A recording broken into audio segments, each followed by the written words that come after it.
এমন কষ্টদায়ক মৃত্যু হবে তা সেই ভয়ে সে ব্যক্তি পেশাব করবে অথবা পায়খানা করবে অথবা চোখটা বড় হয়ে থাকবে অথবা মুখটা খোলা থাকবে অথবা গালটা খোলা থাকবে অথবা দেখবে তার চেহারা বিচ্ছিন্ন হয়ে গেছে, তার চেহারা দেখার মতো হবে না।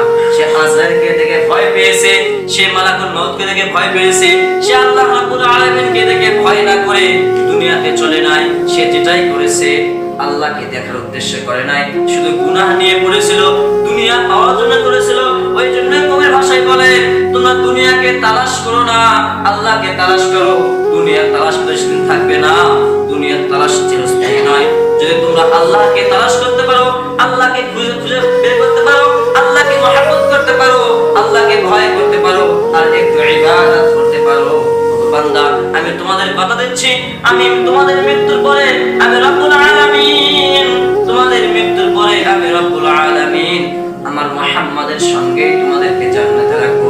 ওগো বান্দা, আর যদি আমি আল্লাহকে তালাশ না করো, দুনিয়া তালাশ করতেছো, দুনিয়া খুঁজতেছো, আখিরাত খোঁজো নাই, তুমি ভেবো না তুমি দুনিয়া পেয়ে খুশি হয়ে গেছো, বড় মুত্তাকি হয়ে গেছো, এটা ভেবো না। কারণ তোমার দুনিয়ার জিন্দেগি 70-80 বছরে শেষ হয়ে যাবে, আর তারপরে তোমার যে জিন্দেগি অপেক্ষা করতেছে সেটা তুমি কল্পনা করতে পারবে না। কারণ যখন তুমি ইন্তেকাল হয়ে চলে যাবে, যখন তোমার রূহটাকে আজরাইল বের করে নেবে, তখন দুনিয়ার সবাই পর, তখন দুনিয়ার সবাই পর, তোমার কেউ আপন থাকলো না, দুনিয়াতে তোমার কেউ আপন থাকলো না। যখন তোমাকে কবর দেওয়া হবে, তখন তোমার কেউ থাকলো না। তুমি কার জন্য কি করলে রে বান্দা? দুনিয়াতে কেউ তোমার থাকলো না, তোমার দুনিয়াতে তোমার জন্য কেউ কান্নাকাটি করলো না, তোমাকে কেউ ভালোবাসলো না।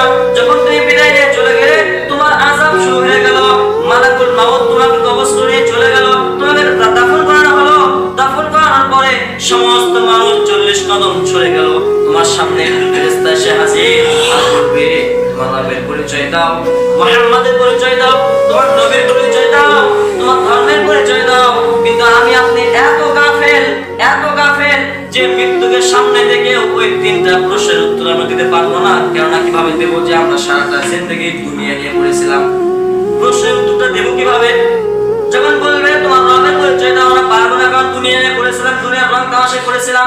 যখন বলবে তোমার নবীর পরিচয় দাও, তখনও পারবো না, কারণ আমরা তখন দুনিয়া নিয়ে পড়েছিলাম। তখন বলবে তোমার ধর্মের পরিচয় দাও, তখন আমরা পারবো না, তখন আমরা দুনিয়া নিয়ে পড়েছিলাম। তখন আমার আপনার সামনে এমন একটা ক্যামেরা সেট করে দেবে, এমন একটা জিনিস সেট করে দেবে যে আমরা দেখতে পারবো